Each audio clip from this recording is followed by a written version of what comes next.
Halo, Assalamualaikum. Jumpa lagi bersama saya, Nabila Faiha. Hari ini kita mau belajar dulu ya. Belajar apa? Teng tereng.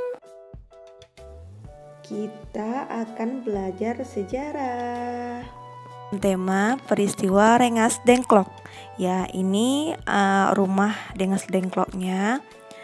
Kita bahas dulu apa sebenarnya Rengas Dengklok. Dengklok adalah peristiwa pengamanan Soekarno dengan Muhammad Hatta yang dilakukan oleh para golongan muda. Di siapa aja golongan muda? Ada Soekarni, ada Khairul Saleh, ada Adam Malik, ada Wikana, ada Darwis, dan Yusuf Kunto. Sedangkan untuk golongan tua ada Soekarno, ada Muhammad Hatta, Ahmad Subarjo, Muhammad Yamin, Iwa Kusumo Mantri, dan Dr. Samsi. Apa sebenarnya perbedaan antara golongan tua dan golongan muda? Sebenarnya apa saja perbedaan antara golongan tua dengan golongan muda? Jadi saya di sini akan kasih singkatan-singkatan ataupun biar mudah dipahami ya. Jadi untuk golongan tua itu menghendaki cepat ataupun lambat proklamasi kemerdekaan Indonesia itu tidak penting. Tapi pada dasarnya proklamasi kemerdekaan harus disiapkan secara matang.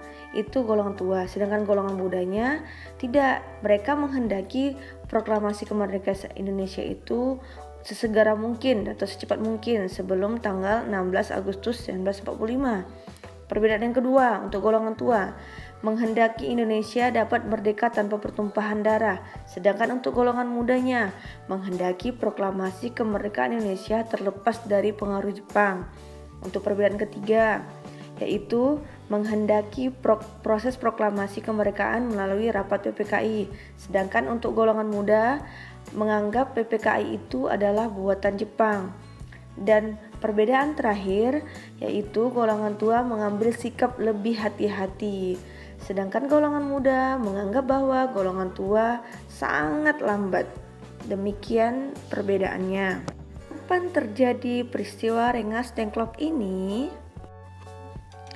Terjadi pada 16 Agustus 1945 jam 3 dini hari malam dan tempatnya itu di daerah desa Rengas Dengklok namanya. Soekarno dan Hatta dibawa oleh para golongan muda ke suatu rumah di Rengas Dengklok. Sebenarnya apa sih tujuannya? Tujuannya ialah agar kedua tokoh Soekarno maupun Hatta tidak terpengaruh oleh kependudukan Jepang dan segera memproklamirkan kemerdekaan Republik Indonesia. Apa sebenarnya alasan pemilihan Rengas Dengklok?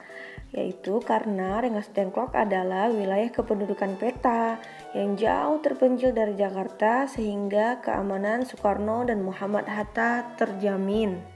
Di sini saya jabarkan runtutan peristiwa menjelang proklamasi kemerdekaan Indonesia. Pada 14 Agustus 1945, Soekarno, Muhammad Hatta, dan Rajiman Widodiningrat diundang pihak Jepang ke Dalat atau ke Vietnam untuk menerima perintah melaksanakan proklamasi kemerdekaan Republik Indonesia. Sedangkan pada 15 Agustus 1945, adanya pelaksanaan rapat di ruang lembaga bakteriologi Pegangsaan Timur Jakarta. Tujuan pertemuannya itu mendesak agar Soekarno dan Muhammad Hatta memutuskan ikatan kepada Jepang dan mengadakan permusyawaratan dengan para pemuda atau golongan muda. Dan pada malam harinya, pada 16 Agustus 1945, Ahmad Subarjo menjemput Soekarno dan Muhammad Hatta dengan jaminan kemerdekaan Indonesia keesokan harinya. Dan perumusan teks proklamasi dilakukan di rumah Laksmana Maida dan jaminan untuk keselamatan Soekarno dan Muhammad Hatta.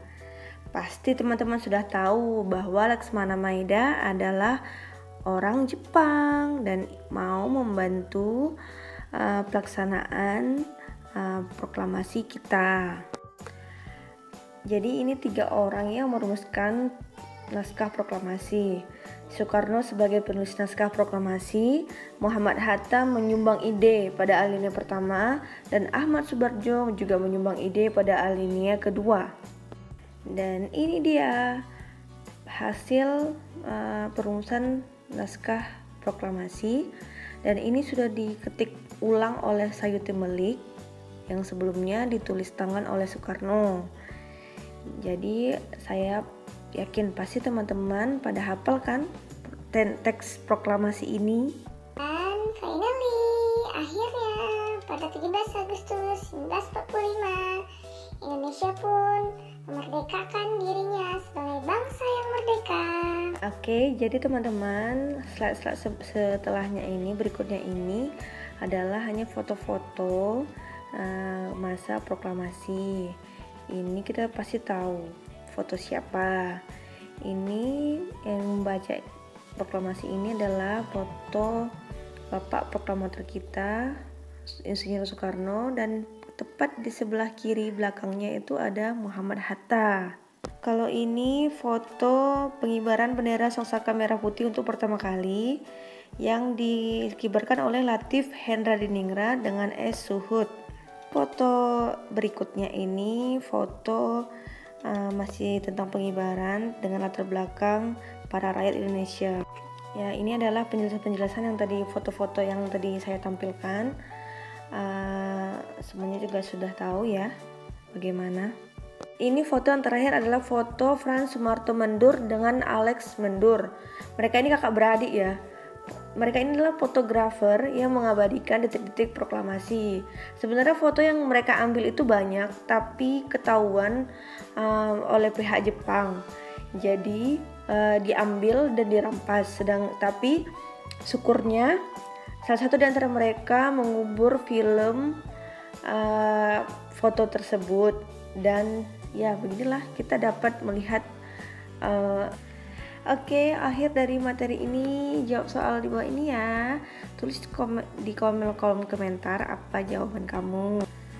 Oke, pertanyaannya ialah, bangsa Indonesia memiliki ciri khas dalam perjuangan melawan penjajahan sehingga kita berhasil merdeka. Hal ini dapat dibuktikan dari semangat juang kaum pemuda yang mendesak agar secepatnya diadakan proklamasi. Ini dikenal dengan peristiwa A. Bojong Kokosan, B. Rengas Dengklok, C. Arek-arek Surabaya, D. Palagam Ambarawa, dan E. Bandung Lautan Api. Jawabannya ditulis di kolom komentar ya. Oke teman-teman, thank you for watching. Jangan lupa like, share, and subscribe kalau kamu merasa bahwa video-video ini bermanfaat untuk kamu. Oke, see you on the next video. Bye.